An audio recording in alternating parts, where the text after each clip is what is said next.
Welcome sa aking channel, Bisaya Ako TV. Karoon ako sa kumunting kusina, magluluto ng aming hapunan. Ito yung pinakamasarap na talaga na adobo na iluluto ko, lasang humpa. Sige, papakita ko sa inyo later kung paano ko ito lulutuin. Sige. Yung mga lulutuin ko, konti lang siya. Parang isang ano talaga siya. Itong karne, tapos may sibuyas, may bawang. Ang laurel ko, cute lang. Hindi ako nakabili ng laurel, kaya ito na, iwan na lang. Tapos lagyan ko naman ng ginisa para ano mas. But first, lagyan ko ito muna ng asin. Ito siya, kasi ano ko siya, ipa-brown ko muna. Itong karne, bago siya lulutuin. Hindi siya talaga direct na igisa mo agad sa, sa mga spices. Okay, lagyan ko muna ng asin. Ay, tignan, magkuha ako ng gloves. Gloves tayo. Kasi, for hygiene reason. Siya, ganito magluto. Ito, nahugasan ko na to ha. Na-prepared ko na siya. Kaya pinahugasan ko na siya. Ito, lagyan ko na siya ng asin. Bago siya isalang.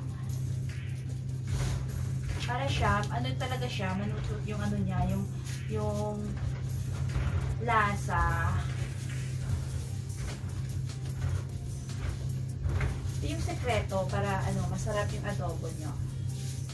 Okay. I-on ko na tong natin. Gasol. Lutuan. Tapos, ilagay natin siya.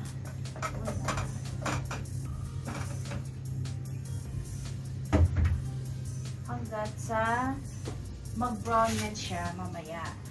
Wait lang konti. Tapos ano na siya, ukay-ukayin lang talaga.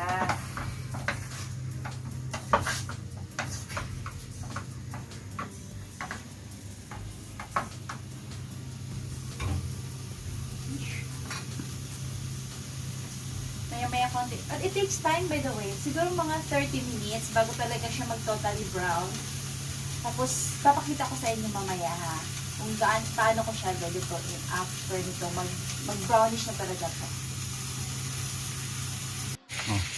Habang hinintay natin na mag-brownish yung karne natin, mag-prepare tayo na yung itimpla mamaya. Ito toyo. Yung toyo, lagyan natin ng konting suka. Mix ko sa suka.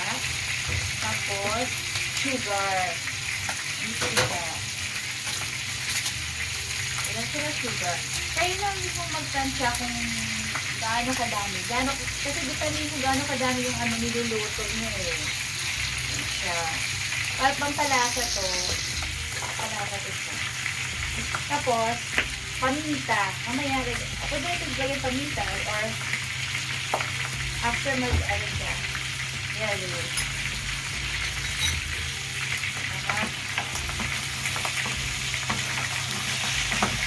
Nagyalo isang iba. Nakatakot kasi mantika, tumatalsik. Kaya, ayun ko talaga. Lahat naman tayo eh. Pag ano tayo, diba, takot sa mantika. Mag-brownies na siya. Pero dapat lahat talaga na mag-brown.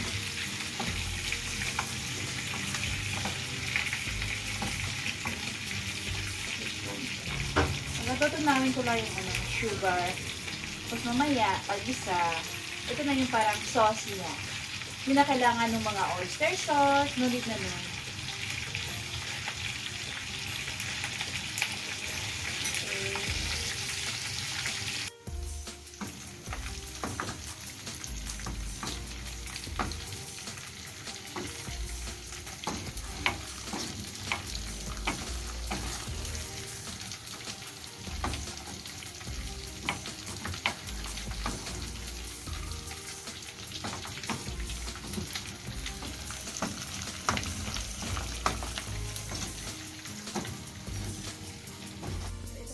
Pina-brown ko na siya. So, after nito, mag-isa na ako. Okay? Igisa ko na itong, buyas, at saka bawang. Ayan, nalutuan niya.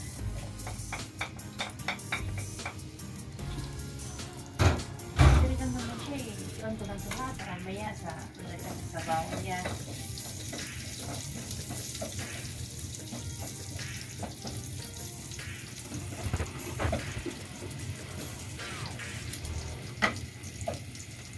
Bawang, masarap, sibuyas.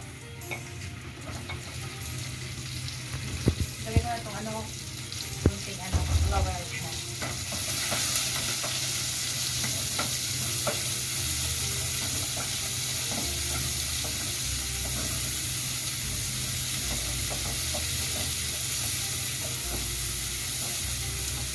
Ito ba? Ano siya? Ito siya. Ito ko.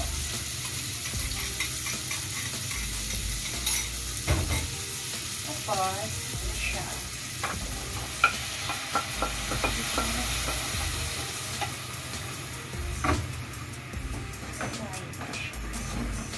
Pwede rin kayo maglagay ng cubes kung ano gusto nyo.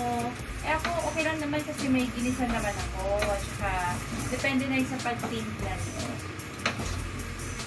Tapos later on, pag yung medyo na siya, dry, lagyan mo siya ng sabaw, tubig, para mag-soft siya. Yun na yung niya, parang sabaw niya. Pero hindi naman sobrang dami. Diba? Ang ganda. Ang ganda tingnan, diba? Napaka-brown. Sarap yan siya. Pag magluto yan, sarap yan. Wait tayo ng konti. Kapanan. Mamaya, lagyan natin siya ng tubig. Ito pinainit ko pa yung tubig para magilis siya lumambot. Lagyan ko na siya ng tubig para mag-soft yung yung karne. Tsaka, ito, mag-ginisa. Mag-ginisa eh. Tapos paminta. Dagdagan ko yung paminta kasi parang konti lang yata yung black pepper na dito. Ay, masyadong tuyo. Ito ang pango. Tsaka dito. Ano siya? Mag-wait lang mo sa mga 15 minutes para talaga siya, yung dampot talaga siya. Super humog siya.